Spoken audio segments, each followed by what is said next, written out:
What's up, Bomb Squad? Welcome to episode 9 of TNT. It's April 24th. How you doing, Tones? Hanging in there. Hanging in Taking there? day at a time. Good, same. Quick housekeeping before we go over the layout of today's show. We now have a official Twitter page. So how about that? Put a little celebratory soundbite in there. Mark that down. Okay. Hey. Woo! So you can get all your new episodes on there. You can get polls. We got a guy running it, and it's going to be pretty legit, I hope.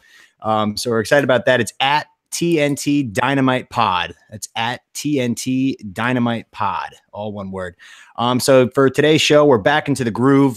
Bill's Barbecue was fun. And there was a kind of a clusterfuck with, like 7 people sharing one mic in like the middle of the table, and there's like music on in the background. But it was a fun experiment. I thought it was came out better than I thought it would. Yeah, I was going to say the same thing. It definitely came out better than I didn't know how it was going to work. I thought like maybe if people were drinking too much, they would just like get disinterested and just start like. Well, that was happening, but that didn't really come out. A couple people left, and then like 2 people came in. The worst part about like what happened with that is like the story about the kid, Jeremy, who told the story when he took a crap on his girlfriend. Everybody's like, I can't believe Bill took a crap on that girl. And I was like, oh wait, we didn't like really specify who was talking there. We kind of like lost track. Yeah. So that wasn't Bill, my good buddy, who's cooking up a feast, which was delicious. I only got I got the scraps because during the episode, fucking Balls ate everything in sight. I got like the fat. She literally, I had shrimp and I had like the fat from the steak that was left over. But overall, it was fun. I was happy to do that. Good to know that, we have a little bit of technology, be able to do stuff like that. And hopefully we can get our soundboard fixed or learn how to use it eventually so we can start taking voicemails and phone calls and shit like that. But yeah, I think I'm returning that one. Yeah, that thing looks like an abacus, for God's sake. No, like the.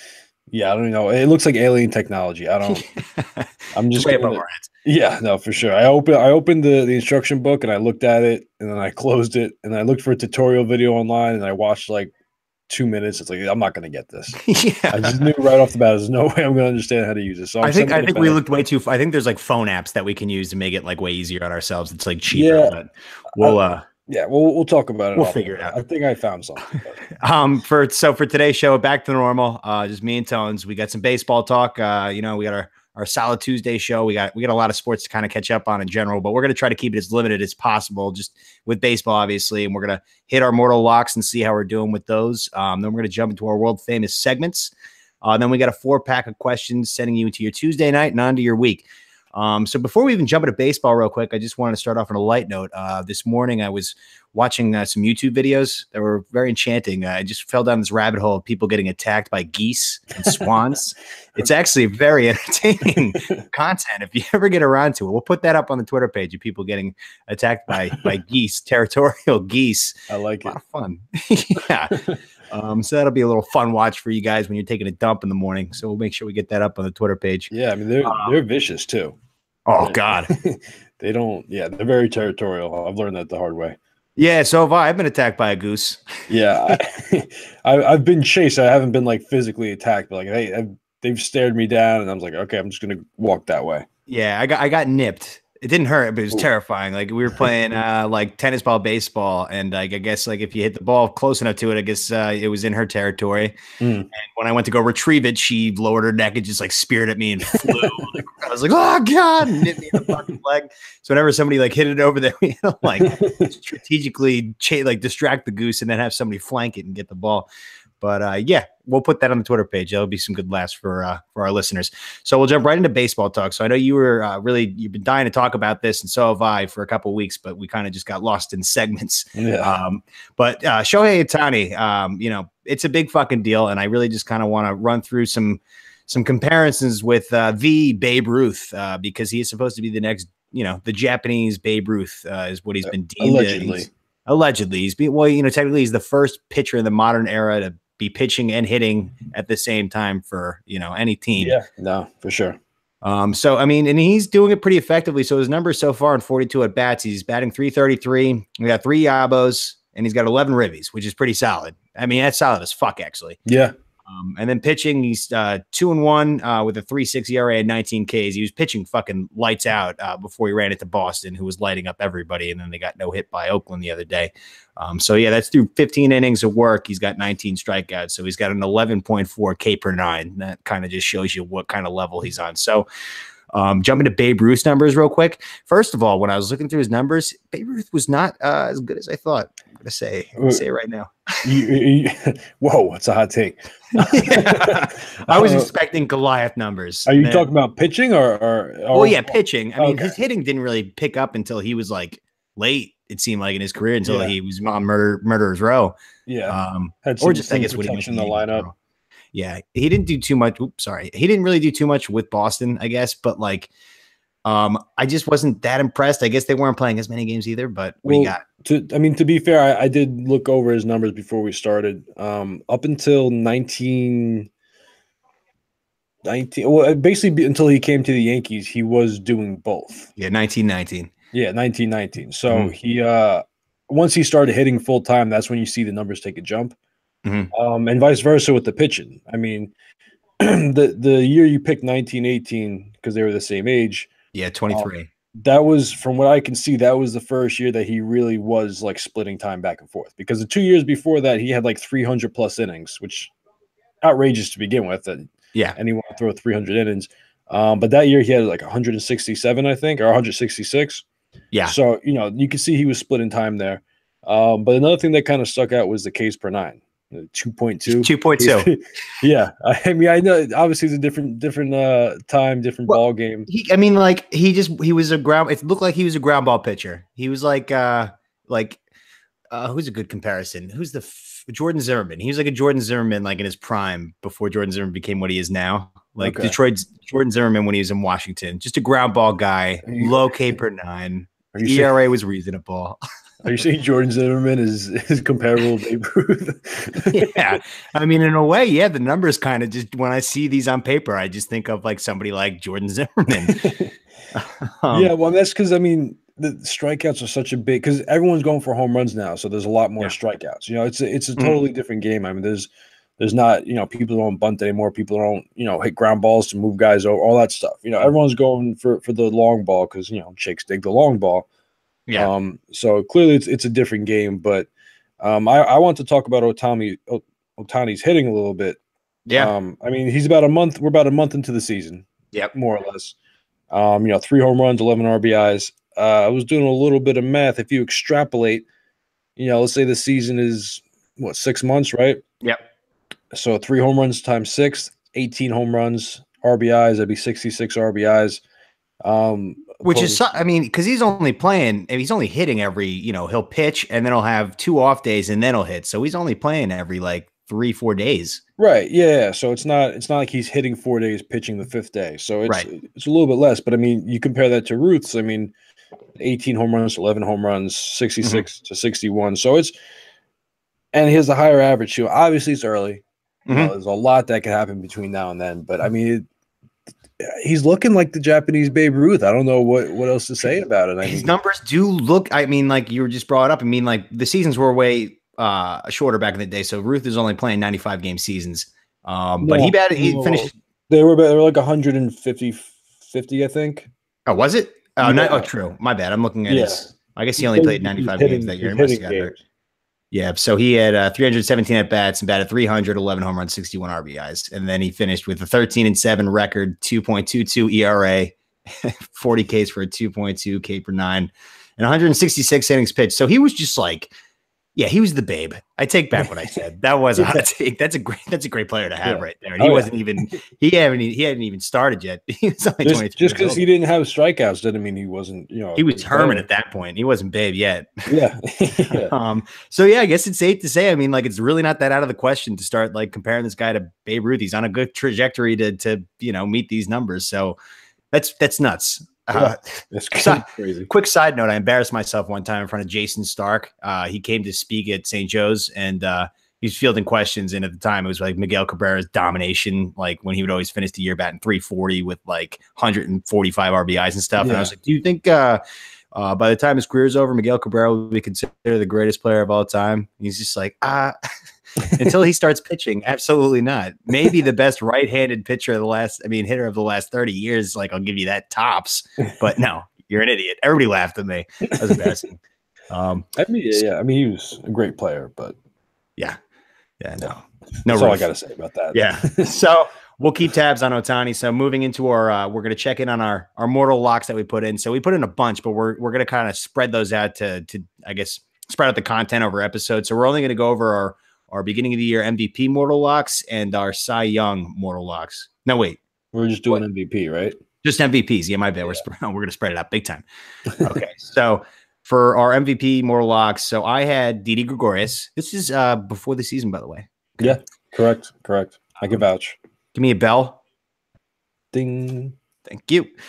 Didi Gregorius is batting .324. He's got 7 yabos. He had a grand salami last night. He's got 24 total RBIs, which pretty much is putting him on pace for an RBI a day, every game, which is insane. And my whole logic behind that was that nobody's going to see pitches like him when you're in a lineup with, a guy who hit 58 home runs last year and Aaron Judge. 52, yeah. You got Sanchez in there. And Sanchez right there too. He's just seeing great, and the ability that he has to be a lefty and hit lefties the way he does and execute the Yankee short porch. And he's the heart and soul. So I'm all about that pick. I'm happy about it. You picked Mike Trout. Not a bad pick. Real safe. Yeah. Real safe pick. I went with my gut. Yeah. 307. He's got 19 runs scored, 9 yabos, and 17 RBIs, and he's stolen 5 bases. The stolen bases effect from Trout too is just it goes overlooked. That guy just does everything. Yeah, literally everything. He's a Gold Glove fielder also. Our picks are looking good, pretty good right now. Trout, I like the average to be a little bit higher, but again, long season. See what happens. But last week he was batting his total average was 278, and then that was 6 days ago. Now he's up to 307. So I think it's safe to say that Trout's going to be just fine. He'll be batting 350 by fucking next week. Yeah, as long as he stays healthy, I like his chances. Yeah, he's the best player in baseball. It's hands down. He's really, the next Mickey Mantle. Way to generate debate for the podcast, Tones. Just go right with Mike Trout. You asked my opinion. I gave it. I don't know. I don't know what you want me to say. So both good picks. We're both looking good. So like I always say with the mortal locks, accountability will be held.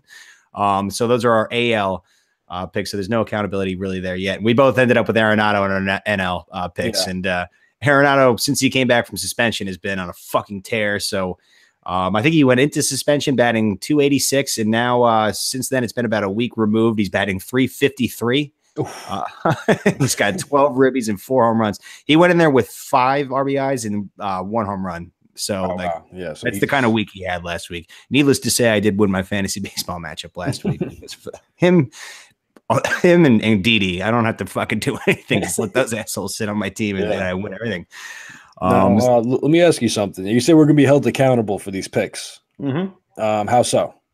As in, if you were to pick, I don't know, if I were to pick Didi and Didi was terrible, then nice fucking pick, asshole, sort of thing, Okay. But so you pick Trout, which is pretty hard to hold accountable. So the accountability will be held more with the Cy Young winners, because I think you went Kershaw and Severino, who both off to rock solid starts too, and I went Sale and Kershaw too, so we're probably good there.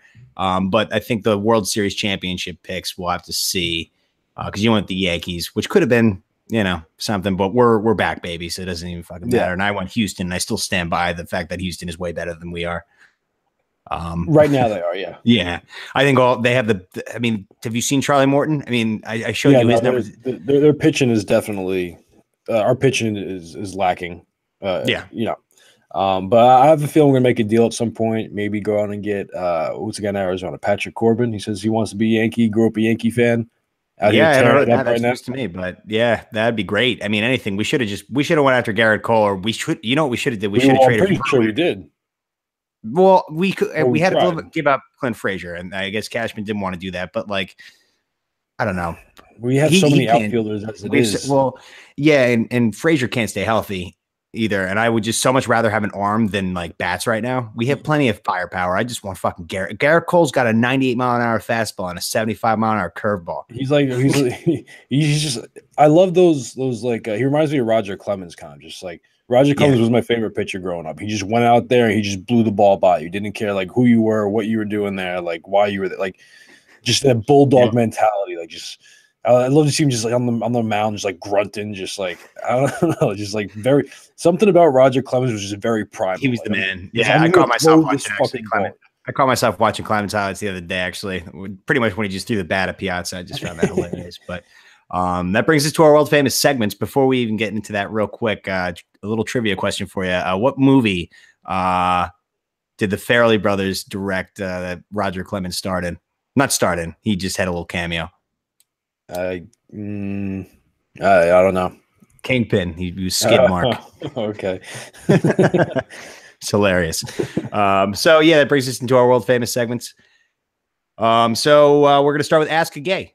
We didn't get to have one of those last episode. I didn't know who in that panel knew that I was gay or not. I didn't feel like getting into it. Would have been a mess. that was a bombshell. Just skipped it. Yeah. So go ahead. Okay. So, being that you're a gay fellow, and being that you have to go to the bathroom sometimes, whenever you're in a public bathroom, do you ever sneak a peek? No. Yeah, no. That's intense. In fact, I do the opposite. I look straight ahead. Okay. I have such low confidence about the size of my dick that like, and plus it takes me a long time to get going. But once I start going, it's like a beautiful flow and it's wonderful. But like the pressure at standing in a urinal and getting the flow going. Once the flow's going, maybe I'll look around a little bit. But I don't know. A dick is in its most appealing place at a urinal. Yeah, that's very true. I mean, yeah, I don't know. That's what I was. I don't know. I was curious because, I mean, I've had people sneak peeks at me. Yeah, how'd that go? Not good. My dick is buried in pubes. It's like it's got to peek out. It looks like an ostrich. They're just like looking to pull out the magnifying glass. They're like, that's a terrible dick. Like, gee. Not great. Yeah, but you did get me in the last two episodes ago, the 421. Yeah, you had popsicles and dicks down simultaneous. Jones just dropped his headphones, trying to scratch his ear. What a disaster that was. I'm talking. I'm carrying the show right now. No problem. There you go. I had an itch on my ear, and I tried to like get under there. I just popped them off. You popped them right off your fucking head. Way to go. Continue. So that brings us to our second segment. So we're only going to do this when it's when one of us has a dream that we can remember. I happen to have had one last Sunday, or Saturday rather, and I wrote it down immediately. So yeah, so I was talking to people like, I guess if you can remember your dreams, Tones, because we're gonna get you to remember your dreams. When you wake up out of it, you just have to like sit there and remember it like real quick. You can't just like go back to sleep or whatever like that. Like, because I was looking into this. There are people who just can never remember them, and there are people who remember all of them. So this dream I had was fucking crazy. Banana Land. Marathon of a dream. So it started out like I was in like high school again, like trying to get my bus. Like that went on for hours. That's not even like the story. But I missed my bus, which was ridiculous. But my car was there, so it didn't matter. I was like, I'll just take my car home. Why was I taking a bus? Yeah, dreams work. They don't make any fucking sense. So I'm driving home. So I'm on this like long strip of road, and like way out in the distance, out in the right, I just like these big white things. Like they're huge. They're just like kind of flying in like a circle. I'm like, what the fuck is that? So I get closer and closer, and they're unicorns. There's like 6 or 7 unicorns. Half of them are sheep. A couple of them are horses. But they have the horns and they're flying. Okay. So I'm like, whoa, what the fuck? So then I look at my rearview mirror and I see people stopping and slowing down. So I'm like, people are seeing this. Like, I'm not fucking like tripping. Like, this is actually happening right now. So then I like stop the car and I get out and I like walk up to the scene. These people have their phones out and they're taking videos of the unicorns. And like next thing I know, I'm looking at Twitter. And the first thing that's trending is like unicorns exist, and they've like they're all over the planet right now, and they're flying around. And I'm like, holy shit! And they're like, the way that they fly, they had to take their horns and put it on, but like to walk, they take the horn off. And that it was crazy. that was pretty much the dream. But in a nutshell, it went on for what seemed like hours and hours, but that was the snippet that really got out of it. I was like, oh my God, unicorns exist. Can you believe it? That would break the internet. Yeah, we thought it was folklore. Now they're just flying all over the place. What if we explode? Everyone would go crazy if unicorns are real. Yeah. But they were friendly. It's not that dream didn't turn bad. Like imagine they just like turned red and just went satanic. They'd charge at you, they just fly at you, horns down, like God, could have been a disaster. They did have the anatomical features to turn on us. They were huge animals. They could fly and they had horns. But they were friendly. I'm happy to report that. Okay, that's good. I'm glad to hear they were friendly unicorns. Yeah. So I'll keep you posted with the next dream if I have any. So with that, we'll move on to our third segment. We have 6 total today, by the way. So this will be our halfway point through. So we have a Tones Bones. Okay. So this kind of is harping back to one I've talked about before. The bathroom at my job. More specifically, the toilet that splashes right up your ass. Yep. So I still haven't figured that out. I don't work that one, but I have found another bathroom. It's all the way in the back of the building by the receiving department, which is actually a lot closer to where I work than the other bathroom I have to go to. So the only problem with this bathroom is that it flushes about 25% of the time. Okay. So that's like, because I'm not worried about pissing. Like pissing, whatever. I'll go in there. I don't have to worry about it. Yeah. But I don't want to have to take a shit in there and worry about it not flushing. Like because when you say it doesn't flush, like you push the handle down and nothing happens. Nothing happens. Okay. It's not like it's clogged. It just like sometimes it decides to flush and sometimes it just doesn't want to flush. I've tried to figure it out. I've asked people that work back there, like, do you know how to work this? They're like, no. And so you've exposed yourself to like the guy who takes massive shits in that toilet, flush it, and then you're going to ask like, how do you flush this toilet back there? And no, like I haven't. I've done it after I've taken pisses. Like I've been like, oh, like the toilet's not flushing. You know how to work it? And they're like, no, it just does that sometimes. Like, okay.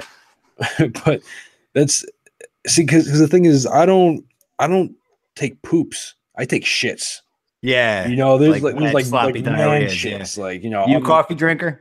No, not anymore. I used to. Okay. Those are real bad, but these are like, I mean, they're just as bad. Because like those are more like kind of sporadic. This is just like a soft serve. Like it just comes out. Like if you just like left the handle off the soft serve and just walked away, that's what you got going on. So it's troublesome because, if I try not to shit at work, but if I have to, like, I either got a wet ass or I have to worry about just leaving the mother of all shits for the next person that walks into that bathroom. So it's like I don't know what to do. Anaconda long shits like laying in there too, like soft cream, soft serve ice cream, like swirling all the way to the top. Yeah, that's a bad visual for people. I mean, so would you rather the toilet? Would you rather the toilet doesn't flush, or the toilet that hits you with the water when you flush by no flushing motion at all? Just you sitting down prompts it to flush and throw water on you. Which is worse? I guess you gotta. I mean, for me, it'd be the water, but for everyone else, it'd be the other toilet. But I guess if I have to choose one, I guess I got to go with the water one. And I've tried everything on that. Like I've tried I've tried staying low beneath the sensor so that when I turn around, it doesn't notice me. I've tried like hop turning with like I get like the pants down ready and I wipe the seat off and then like I do like a hop sit down. Like I tried that doesn't work. You gotta put like black tape over like the red sensor and just like blind it. I guess that's the only option I have right now. I wonder if that will work. Or you just do that report back. try to like just beat the sensor. Or just like stand off to the side or like come down from the ceiling. Like, I don't know what to do. If anyone has any suggestions of how I could shit at work, you tweet at the podcast. Yeah. Tweet at Dynamite Pod. Tweet at the Twitter. We're going to keep it in the warehouse with a brand new segment. We got a Tone segment here. It's called The Tales of a Fishmonger. So I'm excited to hear this. So Tones, what do you got? What's the tale of a fishmonger? Yeah. So I mean, basically I deal with craziness on a day-to-day basis. And this is just kind of a way, like A, for me to vent, and B, for me to just kind of tell some like ridiculous a little hybrid. Do you remember Tones Bones? Yeah. So yeah, exactly. Today I got into a big argument with a Haitian lady. Oh boy. Now, do you know what bacalao is? That sounds familiar. You know, like Bobby Bacala, like that kind of. Yeah, Billy Bacala, my buddy Bill, who cooks all the food. He's the one who calls himself that, but I don't know what it means. Okay, so it basically it's cod that's like salted and it's dry. And it's big among Italians and like Caribbean people too, like Haitians, Jamaicans. And we sell a lot of it. But basically, and that's another thing where people just go and touch it with their bare hands, and I'm just like, that's a whole other. You gonna throw it out when they do that? No, why would it's like a $20 piece of fish. I'm not gonna just throw it out because someone touched it. I mean, you got to cook it anyway. Cooking kills the germs. Yeah, it's true. So this lady, she's looking, and we have a couple of different kinds. We have one that has the bone in it still, and we have one that's boned, that's deboned. Mm-hmm. And on the case of the boneless one, it says boned cod. Mm-hmm. Sorry, by the way, if you can hear that, it's my neighbor taking out the trash cans. I can't, so it's okay. Okay, sorry. I'm on a roll anyway. Sorry, rock and roll. So yeah, the box is boned cod, which means that it's been boned. They take the bones out. This lady, she goes, "Where's the boneless one?" And I said, "It's right there." I pointed where she was standing right in front. I was like, "No, it says bone." I was like, "No, that means that they took the bones out." I was like, "No, it says bone." This went on, not exaggerating, for like 3 minutes. And I said, "Lady, I have no reason to lie to you. Like, what? Like, like what? Why would I not want to sell it to you? Like, I'm telling you, that's the right one." And then she just kept going, and I said, "You know what? I don't care if you buy it." I just walked away. I just fucking stormed off. Yeah, fuck, the customer's always right in that scenario. Yeah, no, I don't like. I just she ended up buying it. I don't fucking know. I left. I wasn't dealing with that shit. I can't, because I don't want to harp on Haitians. I'm trying not to. It's fine. Well, it doesn't even matter if she's Haitian or not. There's a language barrier. But was she yelling at you, saying like, "No, this is the wrong fish," and you had to fight back? Like she was legit, like pissed. I mean, she wasn't like yelling, like screaming, but she was like getting like agitated. Like, "No, like I want the bone. Like it is boneless. Like look at it, pick it up, touch it. You just touched it. You felt it. There's no bones." Like just common sense and like again, like why would I lie to her? Yeah, like, there's no reason for me to lie to her. Like I told her this is what it is. Like I'm not trying to trick you into buying it. Like we sell and that shit stays for months. Like you don't have to worry about it going to bed. It's like I'm trying to force her to buy something that's about to go. Like no, just yeah. And I'm actually really excited about this segment moving forward too, because the people that you have to encounter in that place are the worst. Bizarro land. I mean, it's a language barrier and a half with everybody who walks through there. Yeah. Well, whether they're Haitian, they're Asian, they're Mexican, they're Yiddish. We have a very large Hasidic Jewish community from the next town over. What are they buying? Bagels? Salmon. Oops. Just so much salmon. Might have been over the line. I mean, this is what we do here. That might be our first over the line. That's the first over the line of the day. I'm surprised. We've been good. We were good today. Good. You know why? Because we let off with sports, so we're being mature. It's Tuesday and it's working attitude, and we had like 25 over the lines from Saturday. But yeah, really looking forward to that. Keep those coming. Just every time something happens, I'm just gonna I'm gonna write like an essay in my phone, like this motherfucker. Get it ready. I had a bone to pick today, but I have it like kind of accidentally correlated with one of our 4-pack questions, so I'll just save it for that. Recurring guest. But I got to put a song in there too. Fuck it. I got to stop saying that. Nobody can hear the heat. It's just so loud for me. I can't even hear it. I'm sitting here. It blasts off. I get so paranoid that it's there. But so then we'll go right into our segment number 5, a classic. Do you remember? So this is a good one. All right. So you've never heard this one. So this is actually, don't you remember? This is actually educational. So, I went to go call my buddy Dante. This is years ago. Okay. And I left this voicemail. All right. So let's play the voicemail. You can start talking. So that was me just being drunk, just like trying to get him on PlayStation to like play NHL or just chat, just being annoying to her, like leave an annoying message or whatever. So I end up waking the next day and I get a text message from this girl that I haven't talked to in like 10 years named Dana. Oh no. She was like, "What is this?" And I was just like, she copied like the voice message and like put it in the text message because I didn't remember it. Like I was that drunk. And I listened to it back and I was like, oh my God. Like, fuck. So I was like, yeah, like I accidentally, that wasn't for you. I have like 4 Danas in my phone book because like I accidentally took like a clean shot at her, like, but by accident, I was like, yeah, because Dana is a man's name and a girl's name. So I got like 4 Danas in here. I picked the wrong one, you know, like, I don't know, just trying to cover my own ass in my hungover state, probably still drunk. And she ended up getting that. And she ended up being cool with it. I'm keeping this just so you know, I'm showing this to everybody. I was like, fuck. All right. Maybe 10 years down the line, I'll fuck her. 5 years down the line, I'll put on a podcast. Right. Everybody can find it. Yeah. So that was kind of a quick one, I guess, if you had the voicemail in there. Yeah. But that was, it was embarrassing. That was an embarrassing, to say the least, moment. Yeah. To say the I mean, least. little did she know that you were gay and there was like no way that would have ever been meant for her, but. Because like imagine like getting a voicemail like that and you're a girl from a guy you think is straight. Like, that sounds like a desperation, like professing love kind of message. Like, hey, it's Tom. Yikes. Like, totally clueless going into that message. Like, well, I haven't talked to this kid in 10 years. Like, what could this be about? But yeah, so that happens. That was a good one. So that moves us into our 6th and final segment before we hit our 4-pack of question, which is a change my mind. I'm fucking ready for it because this is like actually an intense first take debate that we're about to endeavor on. So Tone thinks that the NFL is going to disappear in like 20 years. And no, I'm pissed off that you even think like that. You sick son of a bitch. Look, I mean, it's not something that I want.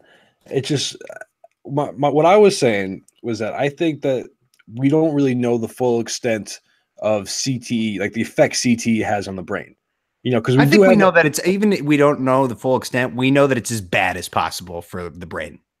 Yeah, I mean, we know it's bad for the brain, but like I'm saying, like the long-term effects, like guys that live to be, 60, 70 down the line, like the guys from the older NFL, like obviously they have it, but I feel like it's not as much because it wasn't as fast and the guys weren't as big, weren't as strong, and the hits weren't as hard.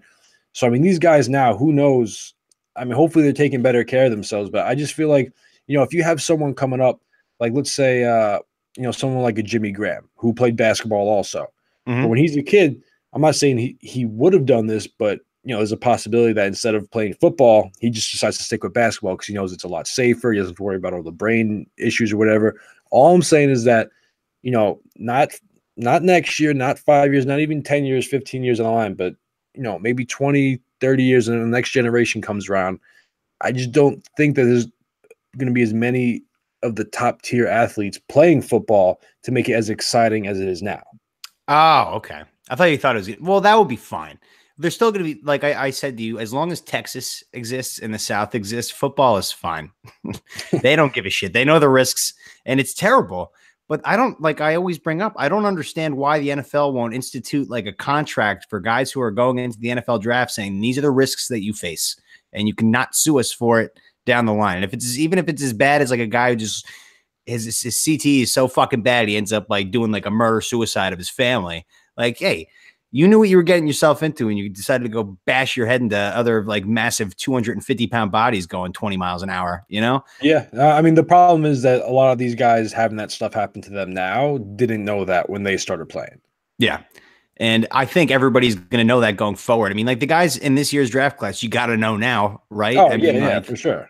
It's ever since the Will Smith, like, tell the truth. Like you gotta know that these are the risks you're going into. And if you're, you can make it up, but if you get, like I say, maybe to make it safer, like I hate all these people who say, like, if you get the leather helmets going, like, they're not going to be as tempted to hit as much. Like, no, Vontaze Burfict's still going to be out there with the leather helmet. He's going to fucking bash your brains in.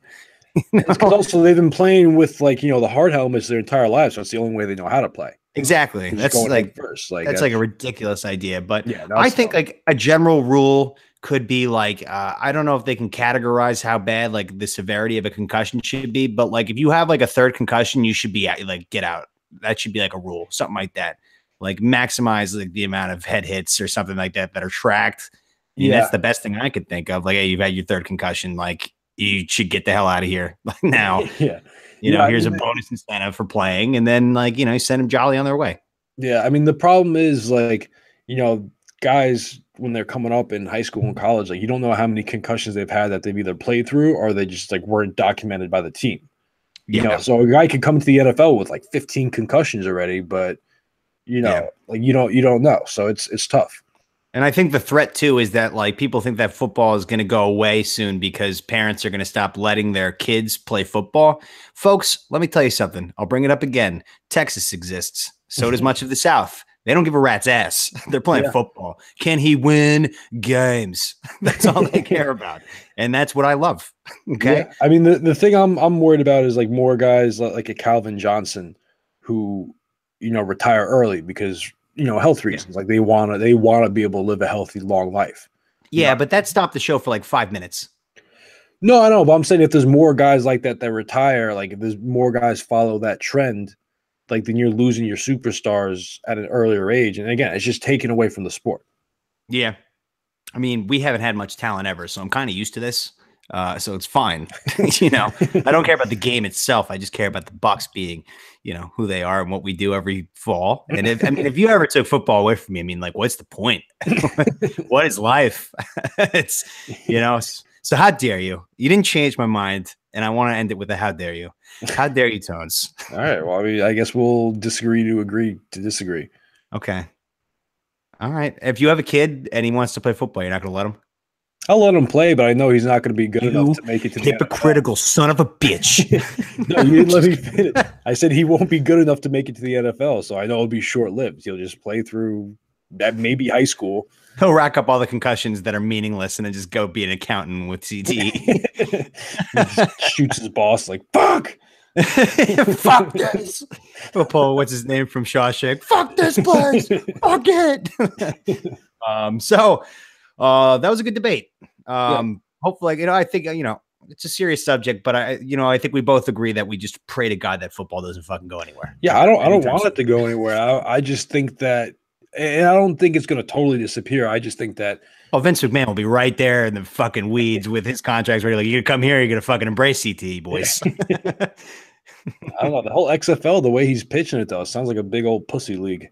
Yeah. But I mean, I don't know. You're not going to compete with the NFL anyway. So it's whatever he wants to do. It's not going to work. The only way it could work is if the NFL left. So we're going to Europe, guys. Bad investment on Vince's part.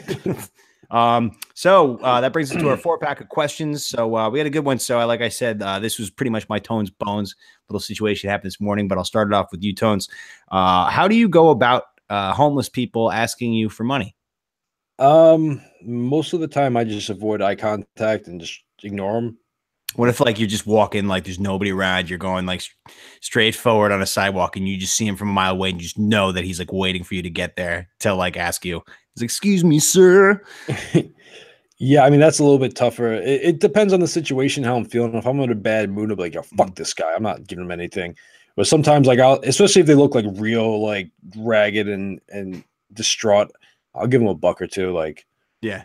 I just feel bad. I don't know. I see him there if you yeah. I mean, that's an over the line. Oh shit. Your home, pal. No. I don't know. If they look really destitute and really raggedy, I don't know, I'll give them $1. Or if they have I had a guy tell me a joke once. Do you remember what it was? Yeah, I was in San Francisco actually, and then he was like, why do they call San Francisco a granola bar? And I'm like, why? He goes, because it's full of fruits, flakes, and nuts. Oh, that's an over the line for the bum. Yeah, I know. That's an intense. It was funny. Taking a shot at me with that one. I mean, there was a lot of fruits there, to be fair. Yeah, it's true. I haven't been there, but I've heard bad things about the fruits. Yeah, very fruity. A lot of hybrids. But that, or if you got a guy that's like one time I was in a Subway and the guy had, I don't even know what it was. It was a tin can drum that he played Justin Bieber's "Sorry" on. Somehow, I don't know how. That's impressive. I'll give you some money for that. If you work for it, I'll give it to you. Well, the big thing is too, because with mine, I mean, are you a guy who always has cash on him? Usually not really. I mean, I do get tips from my job, so I have a lot of singles sometimes. Okay. So it does kind of look like I'm a stripper too, but yeah, if I have it, I mean, if I don't, I'm not going to go to the ATM and take out money for this. Yeah, hobo. I mean, yeah. I don't know. What about you? Yeah, so I've like I mean, I used to give bums like I don't know, stuff at a 50% rate. Like there's always guys hanging out at my local 7-Eleven, and there's this one guy who always wants French onion dip, and like I'll be like, fucking fine. I'll get you the French onion dip. Like this, like that, can you get me a hot dog? It's like, all right, fine, because I only have my debit card. I barely ever have cash, and like they just don't grasp that. They just think I'm like such a stiff. Like after a while, it's just like, can you spend things, sir? I'm just like, I only have my card. And they're just like, just anything you got. You want my card? Order will do it. I was like, I don't have anything to give you. I don't have any liquid assets on me, bro. Like, leave me alone. But it's gotten to the point now where like when you live on your own for a couple of years now, like I ain't exactly living pretty, you know, like once like all my bills are paid and like I'm set, like I have to like budget very well where like I can only spend like $28 a day, like sort of thing. So like when this guy's asking me for money now, I'll just be like, hey, I'm broke too, pal. Like, yeah, I know I'm dressed nice and I'm going to work. It doesn't mean shit. Doesn't mean that I made money. I'm fucking broke too. I have no problem telling these guys now. Like this morning, I was walking to 7-Eleven and I saw this woman from like a mile away. I was like, she's going to ask me for fucking something. So she's like, I get close to her. She's like, good morning, sir. I was like, morning. Walked right in the fucking store. Didn't give a shit. Fucking suffer, lady. Like, Christ. I mean, I kind of feel bad, but at this point, like I said, like now that I'm like kind of struggling too, it's like, fuck this. Yeah. Like, you know? Yeah. The worst is the homeless people that are like ungrateful. Like I had one lady who, I was in Florida actually when I was living down there, and she gives me this whole sob story. Like, I just need $20 to like, you know, feed my kids tonight or whatever. I didn't have $20 on me at the time, so I gave her like, I think I gave her $5 because I believed her. She didn't seem like a homeless person or like a druggie or anything. So I gave her $5. She goes, but I need 20. I'm like, go fucking ask someone else. Like, I just gave you $5. Like, give it back. Give me back the $5. Yeah. Or there was another time I was I was working the sales job, and I was actually back in Patterson, kind of similar to, you can tell there's a running theme with homeless people in Patterson. Yeah. But we did like a food drive where we collected a bunch of cans and we were supposed to like give them to people while we were out. And I had these cans were sitting in the back of my car for like, I don't know, a couple of weeks. I forgot to give them away. I think I actually ate some of them, but but I was sitting at a light and this guy comes up asking for money. And I was like, oh shit, like I have this food. So I hand him like, it's a whole plastic bag with like maybe 6 or 7 cans in there. I don't even know what was in there, but like a good amount of food. And he looks at it, he goes, I ain't got a kitchen. What am I supposed to do with this? It's like, I don't know, man. Like, you be resourcul, figure it out. Build a fire under the fucking train tracks and go cook it, you dick. Like, do something. Go sell it to Not my fault you don't have a home, pal. I'm trying to help. I know. Like, it was just like so ungrateful. Like, I don't know. I'm really just not a fan of homeless people. No, I don't like them anymore. I used to have some sympathy for them, like when I was a kid, and I was just like, oh, this poor guy. Get out of home. I give him something. Like, Dad, this guy, he doesn't even have a home. Now, like, you're independent, you see this guy, it's like, hey, prick, like, it's not my fault that you fucked up and you don't have a home. All right. Like, if I have $1 on me, like, yeah, I'll give it to him. And like, I'll be like, here you go. Like, yeah. Jesus. But like, I don't know. I mean, I hate to pile up on the homeless people like we did with the Southwest lady who flew out of the plane. Sometimes things get a little bit off color on TNT podcast. It happens. So it happens. It's what you get when there's nobody listening. So maybe once we start getting listeners, we'll clean it up a little bit, a little less over the lines. I could have racked up like 7 over the lines in that category. So we'll move on before we have to do that. So question number 2. What do you think is the best natural disaster movie? Now, before we get into it, I had a question. Ask away. Does it have to be like a natural disaster, like, you know, say an earthquake or a storm, or could it be like a zombie movie too? We'll try to keep it at natural disasters, just that way it doesn't. Because if it goes to zombies, then it's just going to be a zombie. Yeah, I was gonna say that's a whole other. It's got to be something like a volcano goes off, or there's a tornado, or like something like that. Well, my favorite is The Day After Tomorrow. It's got it all in there. It's got shout out Dennis Quaid. Yep, Dennis Quaid. It has, you know, tornadoes, it has tsunamis, it has hurricanes, it has blizzards, has everything. I'm pretty sure that movie is just Al Gore's worst nightmare. Made into a film. You're talking about terrifying reoccurring dreams. Like that's his dream. That's what Al Gore does in his nightmares every night. He sleeps 2 hours and 15 minutes every night, and it's just day after tomorrow playing in his head. The ice caps are melting, and all of a sudden there will be fireballs. It will cause volcanoes to erupt all over the planet. Al Square will have to come breaking you out of a library with Elijah Wood. Yeah. Jake Gyllenhaal. Yeah. Oh, I forgot Jake Gyllenhaal was in that movie. True. Yep. That must have been before he hit it real big. I think that was before Brokeback. Shout out Brokeback Mountain. I love that movie. No, you do. Make a fucking joke about it. I dare you. No, it's fantastic. I mean, no, it was funny because in college, like, you went through a phase where you watched that movie like a lot.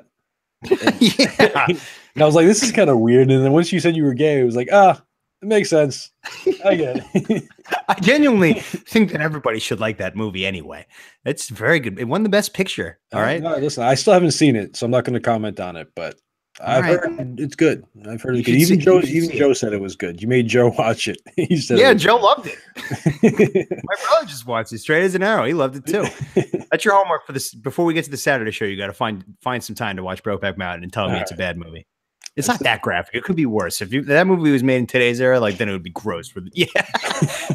Spit and rub the butt. That's a fucking old school move right there. You can't just do that anymore. That's how you get sick. You didn't have to move back then. No, it was like, yeah, I guess they just didn't bring any. But yeah, it's an aggressive scene. You can fast forward through that one if you want. All right, but it's a good movie. I recommend it. All right, moving on. Oh, I didn't even say mine. You didn't, yeah. So I mean, I gotta say Twister. I have to say Twister. Twister's the best because I didn't know much about tornadoes, and then I watched that movie. I knew everything about tornadoes, you know. Once they got doors, like, hey, can we ever, like, if I went to like I don't know what the specialist is for like a tornado chaser, but like you go to him like in a recent day and say like, hey, like what can we do to get Dorothy to fly and like predict when these things are coming? Like, what technology are we gonna have to get behind? I don't think they've come up with what Bill Paxton did in the movie yet, where you get these little beads to find out the patterns and like where they're going to go and when they start. He was a man ahead of his time. He really was, you know, and rest in peace, Bill Paxton. Helen Hunt was great in it. Philip Seymour Hoffman, rest in peace too. A lot of dead cast members in that movie. Wait, is Bill Paxton actually dead? Yeah, he died. When? Yeah, like last year. He was like having like routine like back surgery or something like that. Yeah. The fucking surgeon beefed it up. And yeah, I think his family's suing the surgeon who did that surgery. I was gonna say that's a lawsuit waiting to happen. Yeah. So I think he was like 63. Yeah, sorry to break this news live on the air. Just like I had to with the Southwest lady flying out of the plane. Yeah, February 25th, 17. Died of a stroke. Caused by bad surgery. Gotcha. That's you just ruined my day. Yeah, sorry about that. Thought you knew. It was a long time ago. It was over a year ago. That was during the string. I know that was 2016. The string of like everybody in rock and roll was dying. That was like David Bowie and Prince. Yeah. Lemmy from Motorhead died on like New Year's Day. I was just like, holy shit. Like, everybody watch out. And then Philip Seymour Hoffman died in the Super Bowl Sunday. Everyone I was going to pick up. I was picking up Buffalo Wild Wings catering for our Super Bowl party in college. I got to the bar and I sat down, popped open Twitter, Philip Seymour Hoffman dead. I was like, fuck. I had to break that news to the bartenders and they're like, oh my God. So, but yeah, Bill Paxton's dead, but Twister will live on forever. And I think the ride is still up in Orlando too. So if anybody wants to go there. Last time I went, it was. Good. Yeah. Good. So question number 3 of our 4-pack. What are your thoughts on people who dress up in full gear to ride bicycles? This is a layup. They're the worst. I mean, the fucking worst. The worst. I mean, that question was just a layup to bash these fuckers. Yeah, I mean, I don't deal with them too much now, but I remember when we were back at St. Joe's, living in Manayunk, and we had to drive to campus. There was that like back road we used to take that was just like basically one lane each way, and these assholes would just ride their bike in the middle of the fucking street. So that like you couldn't go around them because there's only one lane and there's cars coming the other way and they're going like 10 miles an hour. It's like, I gotta get the fucking class. I'm not. I'll stop you right now. I'm gonna pretend like I'm a bicyclist who does this, and then you can be the guy who's got a problem with me and ask me questions. All right. This is improv. I don't even have this written down, but I know their arguments and shit. So I'll just be the fucking stupid ass fucking bicyclist trying to get into character. Okay. Hey, asshole, get out of the way. How long am I delaying you? I mean, Jesus Christ. I gotta get to class. I'm trying to get a degree, bro. Trying to get a degree. Share the road, dude. I'm trying to do something with my life, not just ride a bike around like a fucking jag-off. Yeah, but yeah, I hate them. I hate the shit out of them, and especially in Baltimore, where everything is a piece of shit. The roads are very skinny. This whole Trump infrastructure plan, I'm really hoping for it to get down here fast because the roads are so narrow that these guys, like you were just pointing out, they just go. They don't have any choice but to go either on the sidewalk or in the middle of the street. First of all, I rode a bike everywhere when I was a kid for about, I don't know, 15 years before I got a car, and I was always on the fucking sidewalk. I would go on the street if there were no cars around. But if there were cars, it's always on the sidewalk. These fucking self-righteous pieces of shit think they're training for the Tour de France, even though they're just a fucking nobody 54-year-old who wants to get exercise and they have to put on the whole fucking bike. Yeah. Crisis. Like, give me a fucking break. Like, this place is stuffed with traffic enough, and you got to fucking sit here and go 15 miles an hour on your bike in the middle of the road. Yeah, like I only have to go a mile, but still, do you know how infuriating that is for the driver? Yeah. And by the way, you don't look good in the spandex, bro. You look like idiots. You look like fucking morons. You look like a, I don't even know what you look like, but you haven't driven in New York City like lately, have you? Like recently? No. They added these bike lanes that like they don't make sense. Like there's like the lane that you drive in, and then there's a bike lane, and then there's like right up against like, you know, the sidewalk where I guess like you would park. And it's just so confusing. There's so many lines, and they don't use the bike lane, so it's just like it's the most confusing fucking. Like it was bad enough as it was without the fucking bike lanes, and they added those in, and it's just like I don't even. I just stay away from those as much as possible. That's just New York City being a fucked up place. Yeah, no, I mean, like I said, it was fucked up before they added the bike lanes, and they just added the bike lanes that no one uses, and it just confuses the shit out of everybody. Because like you can't. How many millions of people are in New York City? I think it's like 8 million, 9 million. So, and we all have to fucking like tend to the bicyclists. Fuck that's that. A fucking problem. Yeah. If you're an asshole that decides to ride a bicycle as your don't live in the city. Yeah. Just, you can walk, you can take a train. I mean, you're gonna ride a bike like a fucking. And if you do it for exercise purposes, go to a fucking spin cycle class, you fucking goon. Yeah, or go to a park or something. Like, don't like fuck with me in my rush hour commute. I mean, that's just like it's just inconsiderate. It's greedy. It's stupid. It's just it's hippies being hippies. I'm getting a headache just thinking about. I'm getting a headache too thinking about it. We'll move on. But if we have any cyclist listeners who do this bullshit, feel free to fucking call up and we'll fucking debate you on the air why you're an asshole. Okay, yeah, bitch. Fucking Jesus Christ! Like, go run, Jesus. Yeah, dude. Take an easy way out with exercise. Yeah. Anybody can ride a bike. Yeah, yes. Actually, fun fact: I don't know how to ride a bike. You don't know how to ride a bike? Nope, never learned. Maybe we'll do that for content. That would be fun. I'll teach you how to ride a bike. Thanks, Dad. We'll do that eventually. I'll say like give us by episode 50. We'll do like Tones learns how to ride a bike episode. I still remember how I learned how, so we'll do the method that I learned when I was like 5. I mean, my dad tried once. He put me on the bike, and like I remember I was explaining my driveway. It's like super steep. Yeah. It's like on a hill. He just like pushed me down and just pushed me down the hill on that bike, and I just jumped off onto the grass. It's like, nope, not doing that. You went the John Wayne way, like, oh, you don't know how to swim, just throw them in the fucking water, kind of thing. Yep. Yeah, you can't go that way, or else you fall, you scraped up, you get demolished by a car. You're dead. Not good. Not going to teach you how to ride bikes. I'll teach you. Bikes when you're dead. We'll do that one episode. That's a promise. That'll be fun. So that brings us to our fourth and final question of the 4-pack. So I added this in. I was watching TV, and I guess I just kind of put this in here, trying to just, I don't know, fill out the 4-pack. But because I have not. Have you ever found yourself in a fist fight? And if you have, how did you fare? Interested to find this out because I have seen you accidentally get into a fight one time, and I had to come in and try to break it up. And I look like a hero, but I didn't really break anything up. Everybody just stood up, and it looked like I was picking them up. So, but nobody, was that the one at Flat Rocks? Yes, it was. Yeah. Okay. I'm trying to think. I've definitely been in one, and I've been in a couple kerfuffles. Nothing too like, you know, a little bit like maybe a little. Got a little chippy. Yeah, I got a little chippy, but one particular fight, we were at one of our friends' houses. You remember fuck was it? What was it called? It was right by the tennis courts. Oh yeah, the house. Yeah, there was a house for that. I forgot what they call it, but where all the foreigners were.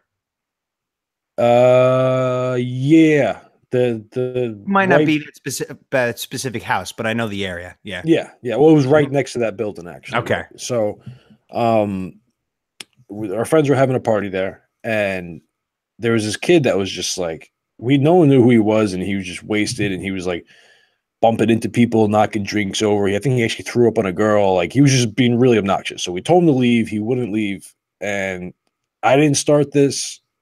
I may have contributed, but he kind of just got the shit kicked out of him by a bunch of people.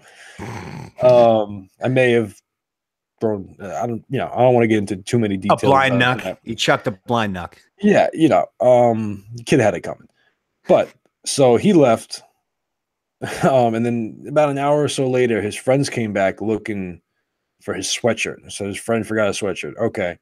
Whatever, dude, get out of here. And while this is all going on, they're like talking shit to me, even though like I didn't really like do anything. They're like, oh yeah, it's real cool of you to like, hit a guy with like a bunch of other guys. I was like, dude, like go talk to the 20 other people that were hitting them. Yeah, they sound like the cyclists. And while this is all going on, the cops show up.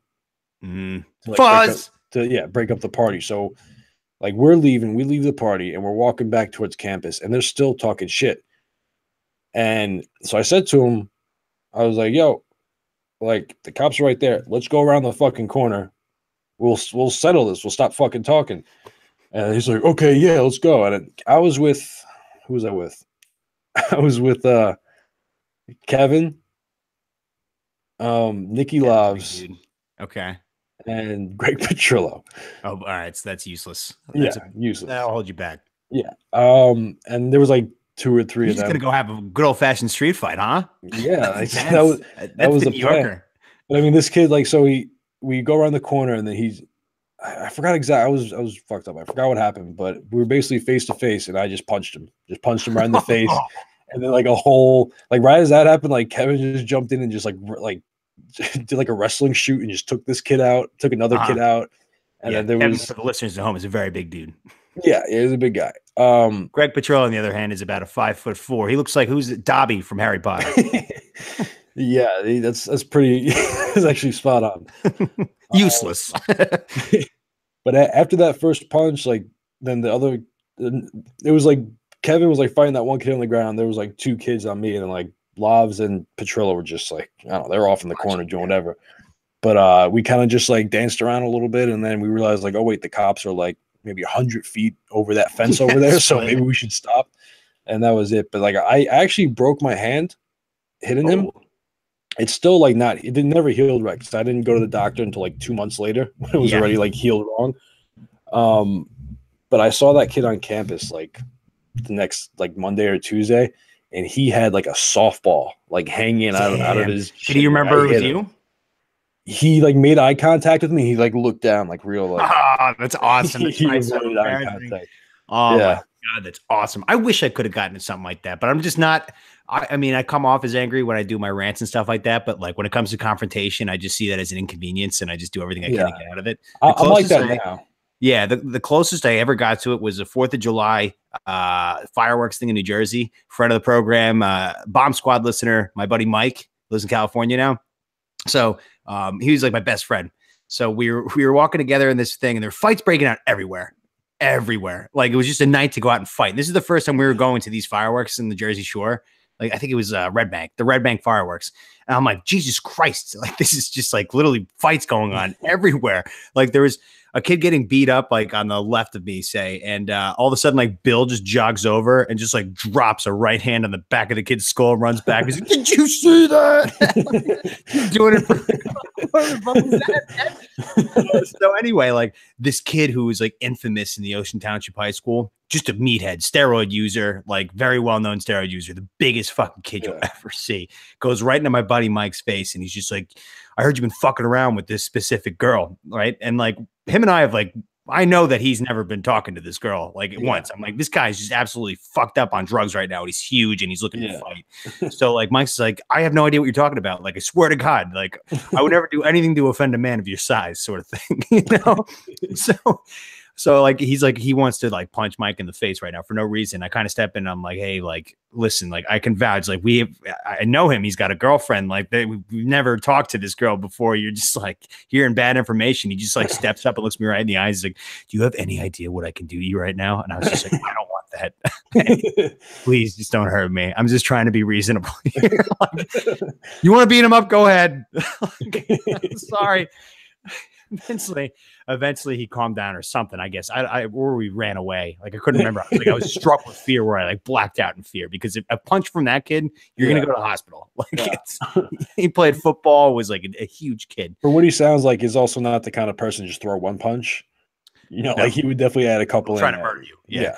Well, that kid grew up to be a loser. He's got no job, and I think he's been to jail a few times, and he's still stuck in town, and nobody likes him. So I think he might be trying to become a gym teacher. He's like the classic like guy who like we thought he was everything in high school. Peaked in high school, total biggest loser of all time right now. So Scott Weldon, yeah, that's his name. If you're listening to this podcast, you're a fucking loser. Come fight me. You'd have to drive like 400 miles. So he'll do it. He's got nothing else going on. Yeah, he'll probably do it. He's got nothing to do. He works at a gas station. Anyway, so that's our show. That wraps it up. So, Tones, you got any post-show thoughts? No. Just shout out to the Bomb Squad. Thank you. Go follow. Shout out to the Bomb Squad. We love you guys. Again, like I opened with the show, we have a Twitter page now. It's at TNT Dynamite Pod. It's at TNT Dynamite Pod. And if I think everybody who listens has my phone number. So if you just don't remember it, you can text me and I'll send it to you. So thanks for listening. We will see you in a couple of days on Thursday with more sports talk and some laughs. Thanks for tuning in. All right.